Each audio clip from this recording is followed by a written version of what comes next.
ढोल ना बाजा बस हुनर का था शोर, बीट बॉक्सिंग से जितने जीत लिया हर दिल का कोर। सिलीगुड़ी का बेटा बना देश की पहचान, जिसने इंडियाज गॉट टैलेंट में बढ़ाया बंगाल का मान। नमस्कार, आप देख रहे हैं न्यूज भारत। मैं श्रुति आपका स्वागत करती हूँ। इस वक्त मैं मौजूद हूँ सिलीगुड़ी के चंपासारी में, जिसने इंडियाज गॉट टैलेंट में हमारे बंगाल का मान बढ़ाया है। आइए उनसे आज बात करते हैं। तो सबसे पहले नमस्ते हिमांशु। नमस्ते। आपको बहुत बहुत शुभकामनाएं। इंडियाज गॉट टैलेंट में आप फाइनल होकर के हमारे बंगाल का मान बढ़ाया आपने। तो आप सबसे पहले तो अपना परिचय दीजिए। हेलो, नमस्ते। मेरा नाम है हिमांशु प्रधान और मैं sound of souls X Gaurans band से हूँ, जो कि हम लोग अभी इस बार इंडियाज गॉट टैलेंट सीजन 11 के फर्स्ट रनर अप है। आप हमें ये बताइए कि इंडियाज गॉट टैलेंट तक पहुंचने के लिए आपकी जो यात्रा थी उसके बारे में कुछ हमारे दर्शकों को बताइए आप। अगर मैं यात्रा के बारे में बोलना चाहूँ तो बहुत लंबा सफर था मेरे लिए। मैं एज अ बिट बॉक्सर, ये मेरा 14 से 15 इयर्स हो गया है। It's been like 15 years I have been beat boxing. और ये जर्नी बहुत मजेदार भी था और बहुत भर के स्ट्रगल्स एंड बाउंड्रीज थे वो। और म्यूजिकली जो अभी मैं करके आया हूँ मेरे बैंड के साथ, वो बहुत कठिन था मेरे लिए, क्योंकि ना मेरे पास कोई म्यूजिकल नॉलेज था, ना मैं कुछ इंस्ट्रूमेंट बजाता था, मैं कुछ नहीं करता था। बट एक proper professional beat boxer, as a musical beat boxer के लिए मेरे लिए तो बहुत एकदम it was a very interesting journey. As a beat boxer ये बैंड के साथ बहुत इंटरेस्टिंग रहा है। पहले तो मेरा फॉर्मर बैंड माउंटेन सोल्स के साथ था। जब मैं कॉलेज में था तो तब Gaurav Meena, he is a beat boxer from Jaipur, उन्होंने मेरे को बुलाया था क्योंकि उन्हें मैं जानता था पहले से ही। और माउंटेन सोल्स के बैंड के थ्रू से हम लोग, ये मेरा फोर्थ रियलिटी शो है, but third official reality show and fourth is my unofficial. पहले भी हम लोग इंडियाज गॉट टैलेंट में गए हुए थे सीजन 9 में, और वहां पर हम लोग गए थे तो वहां पर बहुत चीज हुआ था और अनफॉर्चुनेटली हमारा टेलीकास्ट नहीं हो पाया।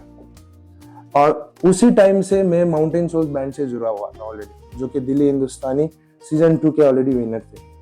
तो वहां से शोज करते करते मैंने बहुत चीज सीखा, बहुत चीज नाम कमाया, फैंस कमाए और एक्सपीरियंस लिए बीट बॉक्सिंग के।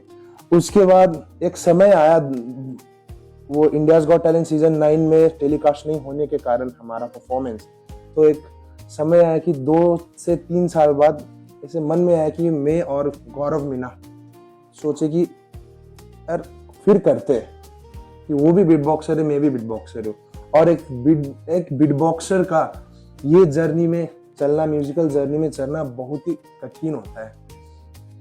मतलब एकदम ही यार, मतलब लोग कभी, जब मैं बीट बॉक्स करता था, कभी कभार मम्मी पापा भी कभी ये क्या कर रहा है, वो क्या कर रहा है, स्कूल में कॉलेज में सब लोग बोलते थे यार ये क्या कर रहा है। मतलब सब लोग का एक ही रिएक्शन होता था, व्हाट इज दिस, या पागल भी बोल सकते हैं। बट यही पागलपंती नहीं मेरे को अभी ये मंच में पहुंचा है, अभी ये स्टेज में जहाँ पर हूँ मैं। और मतलब जब ये इंडियाज गॉट टैलेंट सीजन 9 के बाद, जब मैं माउंटेन सोल्स के बाद मिलने के बाद 2 साल बाद जब मेरा पढ़ाई खत्म हुआ, सब कुछ खत्म हुआ, तो मेरे एक समय आया कि मेरे को अपना करियर चूज करना था। मैं बीटेक सिविल इंजीनियर हूँ। मैं I have completed pursued my BTech bachelors in civil engineering. और वहाँ करते करते तब एक पॉइंट आया कि नहीं यार, मतलब म्यूजिक के लिए कुछ किया जा सकता है। ये 14 इयर्स मैंने दिया है म्यूजिक के लिए, और कुछ तो करते हैं। तो एक टाइम में मैं ऐसे बैठा हुआ था, तो एक समय आया, कॉल आया गौरव मीना का। तो उन्होंने मैं जयपुर से कॉल किया। बेसिकली गौरव मीना, उनके बारे में भी एक चीज बताना चाहता हूँ, is a very good artist. First of all he is a dancer, he is an actor from Jaipur, but he is based in Mumbai. वो मुंबई रहते हैं।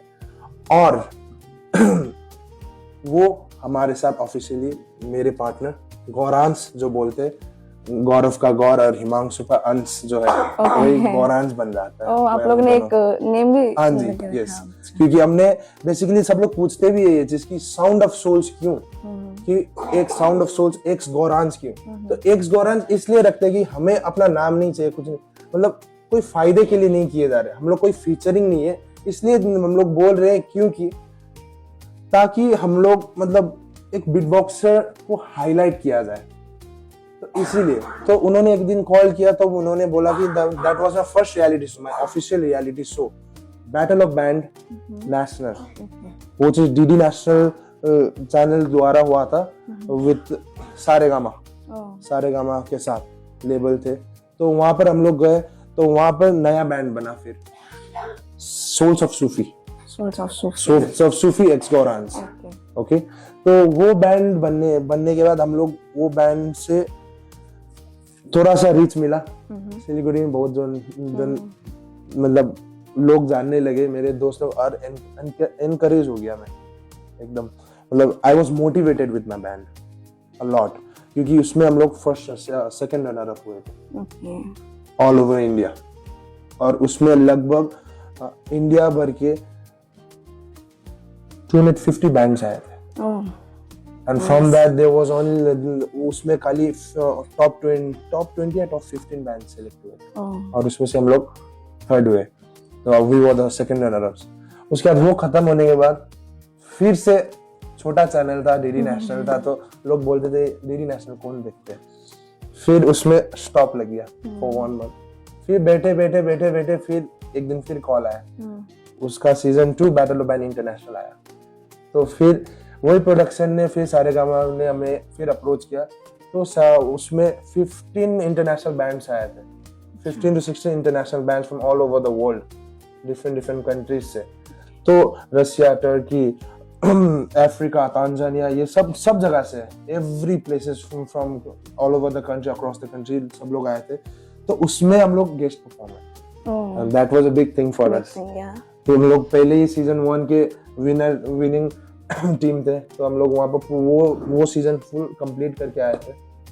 उसके बाद वो बैटल ऑफ बैंड इंटरनेशनल ऐसा लग रहा था कि यार अब कुछ हो सकता है म्यूजिक के लिए, तो फिर वो जैसे खत्म हुआ था, मैं वेब्स में बुलाया गया, वेब समिट 2025 में बुलाया गया, और वहां पर हमें we were awarded with bronze trophy, ये क्रिएट इन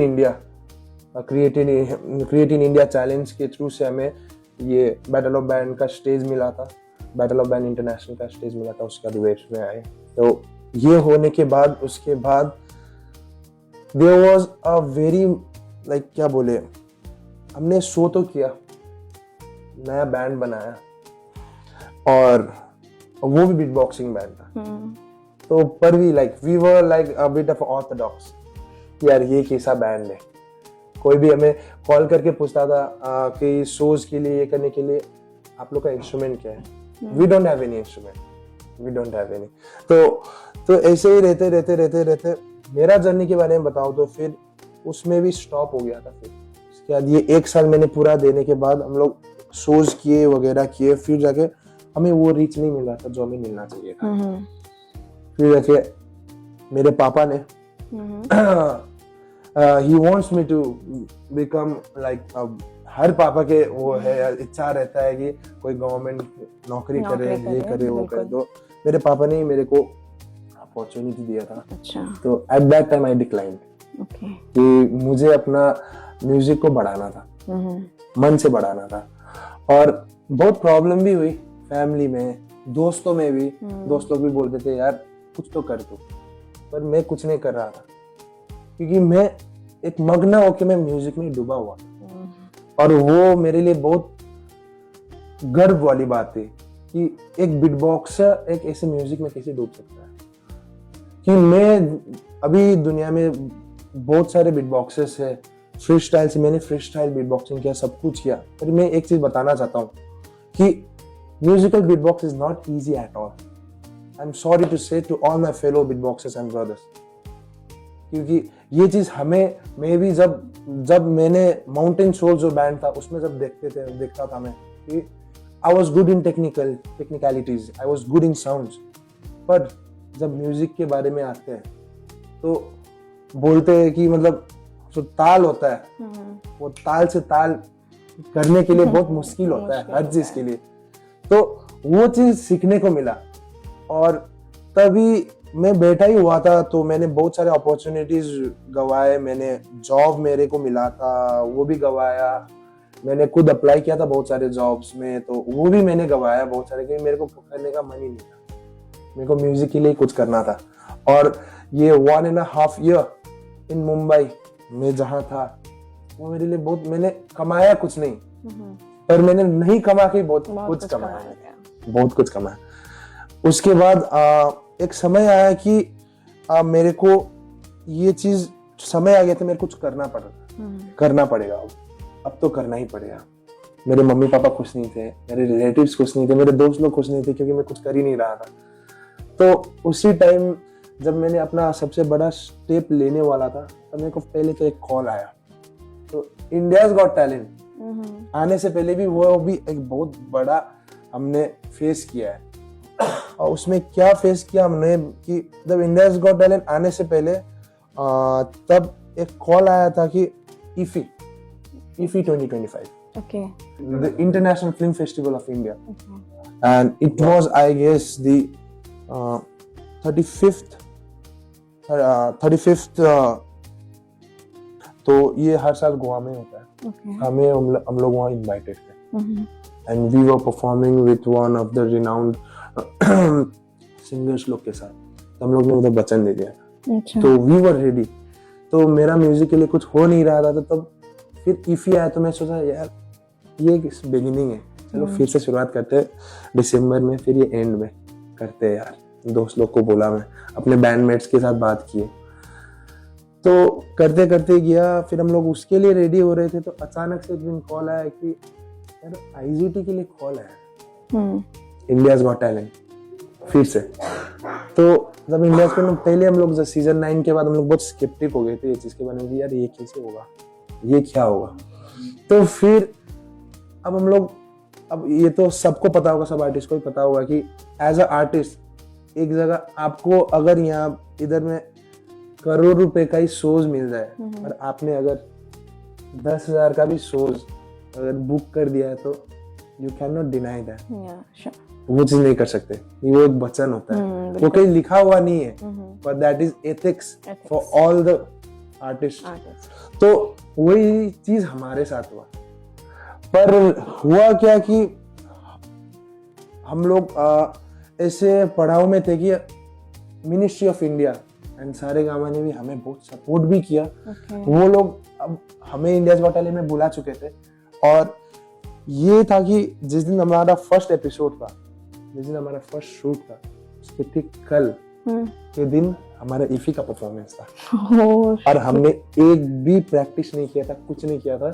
सारेगामा ने और मिनिस्ट्री ऑफ इंडिया ने हमें बहुत कोशिश किया क्योंकि हमें परफॉर्मेंस तैयारी करने के लिए 7 days दिया जाता है और ये परफॉर्मेंस करते करते उन्होंने इतना तक भी बोला था कि यू कैन गो, आप लोग एक दिन सुबह का फ्लाइट करवा के और रात को लौट सकते हो प्रैक्टिस के लिए।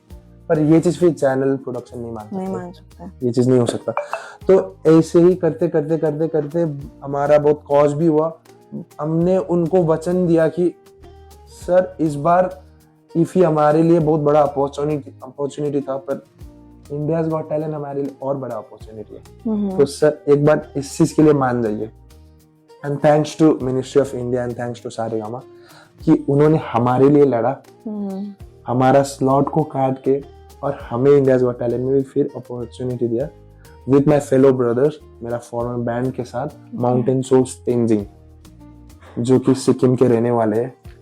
तो आपके बैंड में कितने लोग हैं? 6। हाँ, तो वो सब सिलीगुड़ी के ही और भी कहीं? नहीं, मैं सिलीगुड़ी से हूँ। अच्छा। सिलीगुड़ी।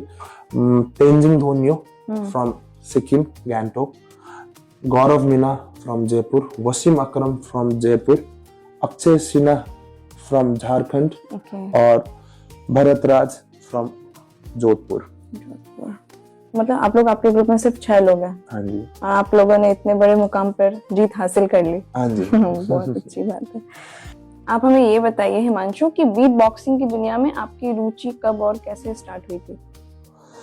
बीट बॉक्सिंग के दुनिया में मैं जब क्लास 7 में था तब आई गेस ये बीट बॉक्सिंग जस्ट ट्रेंड शुरू ही हुआ था इंडिया में।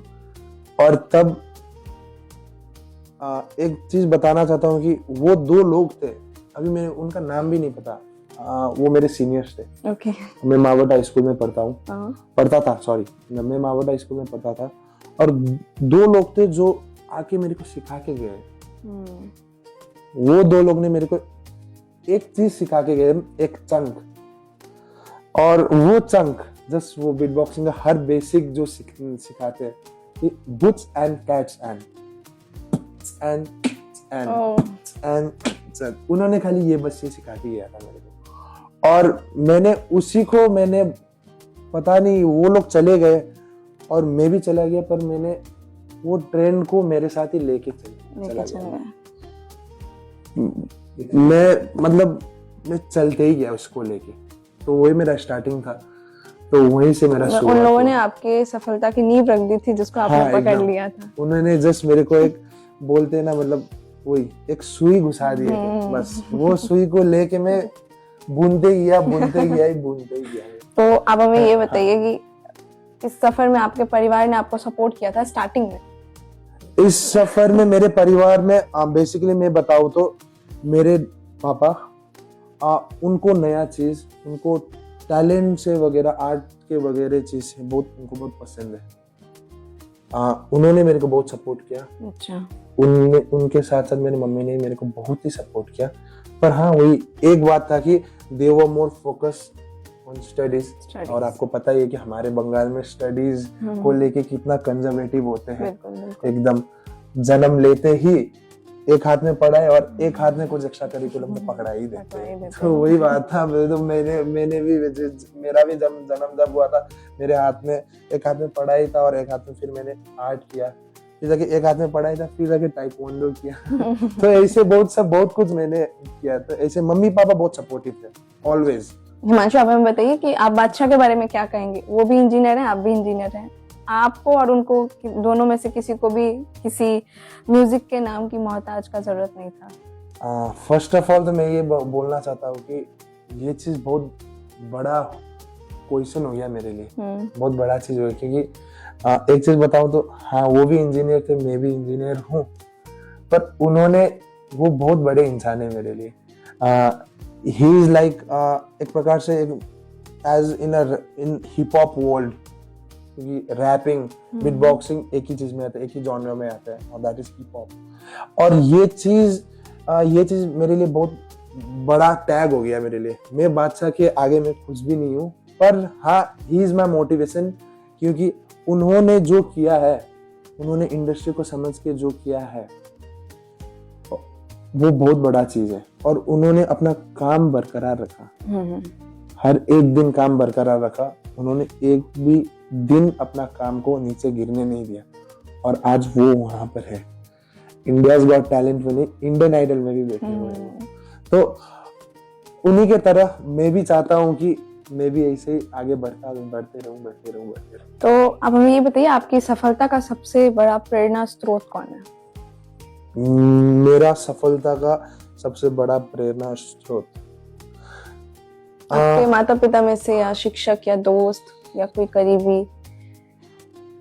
बहुत लोग हैं, बहुत। फर्स्ट ऑफ ऑल मेरे पापा, ही is the most hardest person in my life, और वही मेरे को एवरी टाइम मोटिवेशन देता है। मेरे दोस्त, जो कि मेरे को हर समय, मेरे को एक दिन भी मेरे को तू बीटबॉक्स के लिए कुछ नहीं कर सकता आज तक नहीं बोले। आज तक एक ही चीज बोलेगी, तू कर सकता है, तू कुछ बनेगा। और मोटिवेशन का बात करूं तो मैं खुद अपने लिए एक मोटिवेशन। ये मैं जब छोटा था, मेरा चाइल्डहुड से लेके अभी तक बहुत, मतलब सरल भी रहा पर बहुत हार्ड भी रहा मेरे लिए। मैं अभी जैसे हूँ, जैसा इंसान हूँ, मैं ऐसा नहीं था। I was an introvert guy. And right now I am a total extrovert guy. मेरे को लोग से बात करना, लोगों से उनके बारे में जानना, उनका थॉट्स एक्सचेंज करना, और ये ह्यूमन नेचर के बारे में बात करना मेरे को बहुत अच्छा लगता है। तो that's it, these are all my motivations.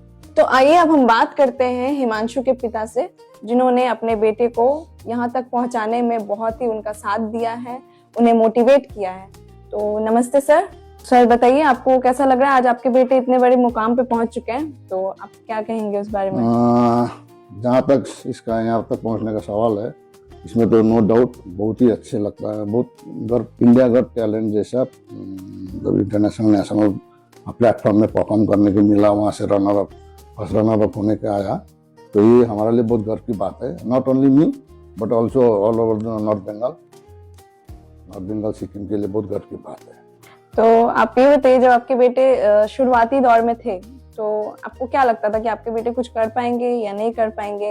As a parents आपको तो थोड़ा सा लगता होगा ना कि ये जो कर रहा है, ये क्या पता आगे जाके मतलब कि करियर बनेगा या नहीं बनेगा इसमें, ये आगे चल के कुछ कर पाएगा या नहीं कर पाएगा, ऐसे थॉट्स तो आपके मन में आते होंगे। ईच एंड एवरी माता पिता का वही होता है कि अपना लड़का स्टैंड करे, बिल्कुल, अपना सेल्फ डिपेंडेंट हो, किसी का ऊपर वो न करे। अब ये शुरू से ही जब से मतलब पढ़ाई हो रहा था, इसका माँ और हम ओनली सन है, बहुत पीछे पड़ते थे हम लोग। तो रिलेटिव भी बोलता है इतना पीछे मत पड़ो, हाँ और ज्यादा डिपेंडेंट हो जाएगा, उस टाइप का होता था। लेकिन माँ बाप है, क्या करें, हाँ इग्नोर नहीं कर सकते हैं। अब ये कॉम्पिटिटिव दुनिया है, उससे अच्छा करो, इससे अच्छा करो, इस टाइप का भी एक्सेप्टेशन होता है। और ज़्यादा वो तो उसको टेक्निकल, अब एकेडमिक से तो सिंपल तो कुछ होता नहीं, टेक्निकल अगर कुछ क्वालिफिकेशन हासिल करे तो कुछ हो सकता है अपना डिपेंडेंट। तो उसी के लिए लोग को ATTC में भेज दिए, बरदांग सिक्किम में। तो वहाँ जाके इसका थोड़ा ग्रूमिंग हुआ, क्योंकि वहाँ पर वहाँ का पढ़ाई का स्टडी का एनवायरमेंट भी अलग है। क्लास शुरू होने से पहले ईच एंड एवरी स्टूडेंट का अपना अपना क्वालिटी जो भी हो दिखाओ। तो यहाँ पर थोड़ा बीट बॉक्स वगैरह करता था, तो इनिशियल स्टेज में तो ईच एंड एवरी को इरिटेशन ही लगता है ये बीट बॉक्स। तो खाने के टाइम में भावा भूबू, सोने के टाइम में भाव, अब अपना ऑफिस से आके टेंशन में होते, वहाँ कान में आके बेचारा उसको तो उसको सुनाने का दिल होता था, लेकिन हम लोग का वर्क प्रेशर उसके वजह से हम लोग इरिटेशन होता था, थोड़ा वो करते थे, गाली उली करते थे।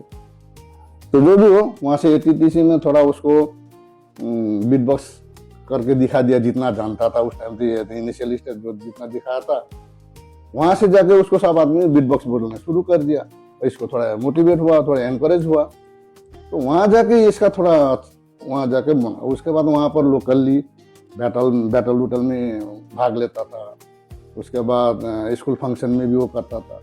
तो करते करते वहाँ ख़त्म होने के बाद आ गया यहाँ सुरेंद्र में एडमिशन ले लिया। कोरोना का था, बाहर भेजने का इच्छा था, नहीं कर पाए, तो यहीं पर करने के बाद उसके बाद यहाँ पर भी ये इसका फोकस पढ़ाई में कम, इसमें ज़्यादा होने लग गया। तो अब हम लोग क्या आएगा, ये बीट बॉक्स क्या है, क्या होगा, कोई भी मतलब उसका किसी का क्लिक करता है तो बढ़िया स्टैंड कर लेता है, और नहीं क्लिक किया तो सैचुरेट हो जाता है। फाइनली जाके अल्टीमेटली एजुकेशन में आ जाता है। तो अब हम लोग तो सर्विस करने वाला आदमी है, बिजनेस है नहीं, कुछ नहीं, सर्विस करने वाला आदमी है। और सर्विस करने वाला आदमी को क्या लगता है कि अपना लड़का भी थोड़ा अच्छा सर्विस करे, हमसे अच्छा करे, स्टैंड हो जाए। लेकिन वो इसका फोकस, तो घर में भी थोड़ा बहुत क्लेश हो जाता, डिफरेंस ऑफ ओपिनियन हो जाता था बाप बेटे में। तो फाइनली जाके करते करते करते अब, लेकिन हम ऐसा नहीं कि कहीं पर भी उसका प्रोग्राम होता तो हम इनकरेज ही करते थे, उसको सपोर्ट ही करते। अच्छा लगता है अपना लड़का कोई स्टेज में हो, किसी में हो, अच्छा लगता है। अप्स एंड डाउन्स तो होता ही रहता है। अब जब आगे बढ़ गया तो हम खुश होते थे। अब जब से आइडल बैठा था तो हमको गुस्सा आता था। तो वही सब चीजें, आइडल मत बैठो, कार्टून देख के, मूवी देख के टाइम पास करना हमको बिल्कुल ही पसंद नहीं था। वो हम एकदम कोई किसी भी हालत में बर्दाश्त नहीं करता था, इसी के वजह से। अब ये क्या करता था कि वो यूट्यूब पे देखो टेक्निकल वगैरह सीखना चाहता था। अब हमको लगता था कि ये चला गेम खेल रहा है, कार्टून देख रहा है, इसीलिए झगड़ा होता था, हाँ गाली करते थे। जो भी हो, मतलब आस्ते आस्ते करके मतलब ये ना करते करते भी कोई मतलब बैक सपोर्ट नहीं, कुछ नहीं, और म्यूजिकल बड़ी, हम म्यूजिकल में हम लोग का फैमिली में कुछ है ही नहीं। तो आस्ते आस्ते करके वो अब डीडी नेशनल में बैटल ऑफ बैंड में भी वो किया, इंटरनेशनल में बैटल ऑफ बैंड इंटरनेशनल में भी उसको परफॉर्म करने को मिला। और सबसे बड़ी बात है वेब इंटरनेशनल वेब समिट उसमें करने को मिला, वो हमको बहुत अच्छा लगा क्योंकि उसमें ऑल ओवर द वर्ल्ड से आया हुआ था डिग्निटरीज। मोदी हमारा ऑनरेबल मोदी था प्राइम मिनिस्टर, और बॉलीवुड का तो मैक्सिमम हॉलीवुड का तो मैक्सिमम में आदमी था। वो लोग के साथ उठक बैठक हो गया, उसका इंट्रोडक्शन हो गया, जान पहचान हो गया, तो वो एक हुआ। फाइनली जाके ये जो हुआ ये थोड़ा प्रेस्टिजियस है, अच्छा है हमको। वो हम लोग माँ पिताजी मोहल्ला कोई भी आदमी आके बोलता है ना, आज आपका लड़का यहाँ पर किया, और टैलेंट है, टैलेंट हंट था, टैलेंट शो किया, runner up, at least first runner up भी हो गया। हम लोग एक्सपेक्ट कर रहे थे कि पूरा फर्स्ट हो जाए, एक्सपेक्टेशन था लेकिन नहीं हो पाया। अब देखिए इसमें से अब आगे कहाँ बढ़ पाएगा, मैं फिर बैक टू पेविलियन होगा, तो इसका अल्लाह का ऊपर डिपेंड करता है। जो आने वाली पीढ़ी है उनके भी बच्चे जाहिर सा बात है अपने अपने पैशन को फॉलो करना चाहते हैं, लेकिन घर परिवार और करियर के चलते वो पैशन फॉलो नहीं कर पाते हैं कि पेरेंट्स को आगे देखना है, घर चलाना है। आप लोग जिस तरह से अपने बच्चे को सराहना किए कि वो आगे बढ़े, तो आप आने वाली पीढ़ी जो है उनके माता पिता को क्या कहना चाहेंगे कि उन्हें क्या करना चाहिए? हम सबको ये कहना चाहते हैं, अपना टैलेंट को उसको रोकना नहीं चाहिए। अपना लड़का बच्चा का टैलेंट को रोकना नहीं चाहिए, उसमें भी सपोर्टिव होना चाहिए, लेकिन अपना स्टैंड, अपने पैरों में स्टैंड होने के लिए भी उसको एनकरेज करना चाहिए। दोनों तरफ पैरेलली होना चाहिए। अब कोई कोई होता है ना कि कंप्लीटली पढ़ाई में ही फोकस, हालांकि लड़का बच्चा दूसरा टैलेंट है क्या है, लेकिन वो पढ़ाई में ही फोकस करने के बोलते हैं। वो हार्ड एंड फास्ट नहीं होना चाहिए, हाँ थोड़ा पैरेलली जाना चाहिए, और उसका जिसमें इंटरेस्टेड है जिसमें इंटरेस्ट है उसी में उसको देना चाहिए लिबरल। तो हम लोग वही किए, हार्ड एंड फास्ट तो किए, पढ़ाई में स्टडी के लिए, अपना करियर के लिए हम हार्ड एंड फास्ट तो किए, लेकिन इसको भी हम इग्नोर नहीं किया, उसका टैलेंट को भी इग्नोर नहीं किया। और वो ड्राइंग बढ़िया से बनाता है। अब हम इसको ये भी बोलते हैं कि अगर तू कुछ नहीं कर रहा है तो ड्राइंग करता है, अच्छा से करता है, वो करता है, टाइम और समय को वेस्ट मत करो। बच्चा लोग को भी बोलना चाहते हैं कि समय को बर्बाद मत करो। माँ बाप अगर सपोर्टिव है तो माँ बाप को भी वो करना चाहिए। माँ बाप का भी इच्छा क्या है क्या नहीं, वो बच्चा लोग को भी बच्चे लोग को भी देखना चाहिए। अब हम बात करते हैं हिमांशु की माता जी से। तो नमस्ते, आपका नाम? तो आप बताइए, आपके बेटे जो आज इतने ऊंचे स्तर पर पहुंच चुके हैं, तो आपको कैसा लग रहा है? खुशी लग रही है। और मेरा बेटा का विश था आईजीटी में जाने का, उसका सपना था, वो पूरा किया उसने। और वहाँ पहुँच के फर्स्ट रनर अप होने में सारा हम लोग का कॉलोनी का सब परस्पर सभी ने हेल्प किया, वोटिंग करके वहाँ तक पहुँचा दिए मेरे बेटा को। इसलिए बहुत खुश है, वो लोग सभी को हम धन्यवाद देना चाहते हैं। तो आपके बेटे जब इसकी शुरुआत की होगी बचपन में, हाँ। तो आपका क्या सोच था कि ये कुछ आगे बढ़ पाएंगे, कर पाएंगे या नहीं कर पाएंगे? यहाँ तक तो हम लोग सोचे ही नहीं थे। तब बीट बॉक्स क्या है वो तो नहीं पता था हम लोग का।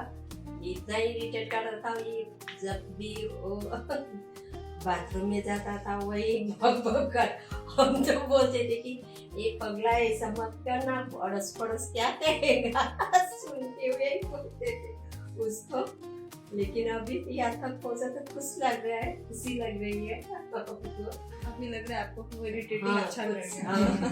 वो इरिटेट अभी इरिटेट तो आज भी होते हैं, आज भी मेरे मम्मी पापा मेरे दोस्त सारे अभी भी इरिटेट तो होते हैं। देखते हैं अब आगे जाके क्या होगा। सबका आशीर्वाद रहे तो शायद अच्छा ही होगा। सबका आशीर्वाद चाहिए उसको, यही बोलना चाहते हैं। तो आप आगे की आने वाली पीढ़ी के माता पिता को क्या कहना चाहेंगे? उन्हें भी अपने बच्चों को इसी तरह सपोर्ट करना चाहिए जिस तरह आपने जरूर करना चाहिए। अपना टैलेंट वो दिखाने के लिए बच्चों को नहीं रोकना चाहिए, खाली पढ़ाई में ही नहीं, अपना उसका जो इच्छा है उसको भी आगे बढ़ाना चाहिए, बच्चों का उसको भी सपोर्ट करना चाहिए पेरेंट्स को।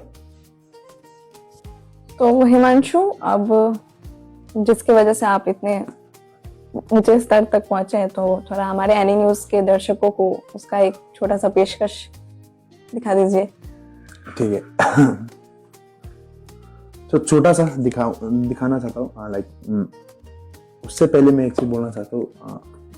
मेरा एक अपना ओरिजिनलिटी है बीट बॉक्स में, और मैं इंडिया का भी फर्स्ट रिवर्ब बीट बॉक्सर हूँ। तो आई हैव अ साउंड, तो वही साउंड के थ्रू से मैं छोटा सा चंक करता हूँ।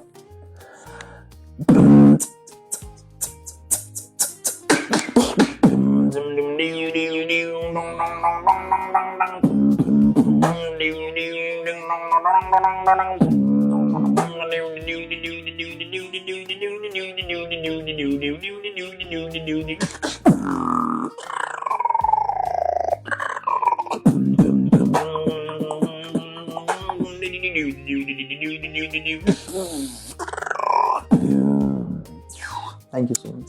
वेरी नाइस, बहुत अच्छा। इसमें आप हमें ये बताइए कि टीम में और आपके जितने भी ग्रुप में लोग थे, वो लोग सब अलग अलग बहुराष्ट्रीय स्तर से आए हुए थे, तो उन सभी के साथ आपका जो अनुभव रहा है इस सफर में, वो कैसा रहा? My experience with my band में अगर मैं बोलना चाहूँ तो फर्स्ट ऑफ ऑल तो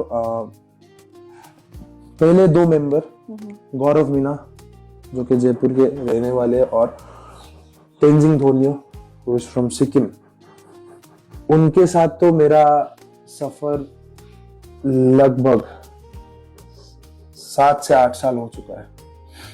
तो उनके साथ तो मैं पहले से जुड़ा हुई, और वसीम अकरम, अक्षय सिन्हा, भरत भाई जो है, भरत राज जो है, उन लोग के साथ जो एक्सपीरियंस रहा मेरा आज से 4-5 साल से जो मिला हूं उनसे, तो बहुत बढ़िया रहा। क्योंकि me as a beat boxer में अलग अलग प्रकार के इंस्ट्रूमेंट, अलग अलग प्रकार के वोकल ट्रेनिंग्स, वोकल्स के बारे में, इंस्ट्रूमेंट के बारे में, उसके बाद म्यूजिक के बारे में सीखना मेरे लिए बहुत अचंभित चीज था एक तो, और बहुत मजेदार भी चीज था। बहुत अच्छा रहा उनके साथ, मतलब हम सारे भाई जैसे, कोई एक दूसरे में कुछ ऐसे नहीं है कि मैं बड़ा मैं छोटा, ऐसे नहीं है। जब हम लोग एक साथ जब काम में रहते हैं, जब बैंड के साथ रहते हैं, तो सब इक्वल रहते हैं, और सब हम लोग जब भी बैंड के साथ रहते हैं, जब भी कुछ गाने बनाते हैं, तो हम लोग एवरी टाइम अपने थॉट्स, अपने कुछ भी ओपिनियन इक्वली शेयर करते हैं, और सब कुछ ट्राई करते हैं कि हर चीज जुड़ के कुछ नया म्यूजिक बने। तो हिमांशु, ये बताइए कि आप पढ़ाई में कैसे हैं, और आपकी पढ़ाई कहाँ से हुई है? आप थोड़ा अपने पढ़ाई को लेकर के हमारे दर्शकों को कुछ बताइए। मेरा पढ़ाई तो सबसे पहले तो मैंने स्कूलिंग किया है मावट हाई स्कूल दागापुर से, और मैंने क्लास 10 तक मैंने अपना पढ़ाई किया है मावट हाई स्कूल में। उसके बाद मैंने अपना डिप्लोमा परस्यू किया सिविल इंजीनियरिंग फ्रॉम ATTC बरदांग, और वो खत्म करने के बाद मैंने अपना बीटेक कंप्लीट परस्यू किया सिविल इंजीनियरिंग में ही सुरेंद्र इंस्टीट्यूट में, SIEM फ्रॉम दागापुर, और उसके बाद अभी मैं इधर हूँ। मैं पढ़ाई के बारे एकेडमिक वाइज में बोलना चाहूँ तो आई was an average student till class 10 बोले, हाँ। और उसके बाद जब मैं डिप्लोमा करने गया, तो दैट वाज माय, मतलब क्या बोले, turn over for my life. वहाँ जाके मैं टॉपर बना, आई वाज सेकंड टॉपर। कहाँ मैं average student from 22nd 18th ranking से फिर कॉलेज में आके वो बना। तो आपने कभी सोचा था ऐसे कि आप ये बीट बॉक्सिंग में जाएंगे स्कूलिंग टाइम में? एक चीज बताऊं तो मैनिफेस्टेशन इसमें मैं बहुत मानता हूँ उसको। मैं बोलता नहीं हूँ किसी को, पर मेरा भगवान है साथ में, तो उन्होंने मेरे को बहुत साथ दिया है।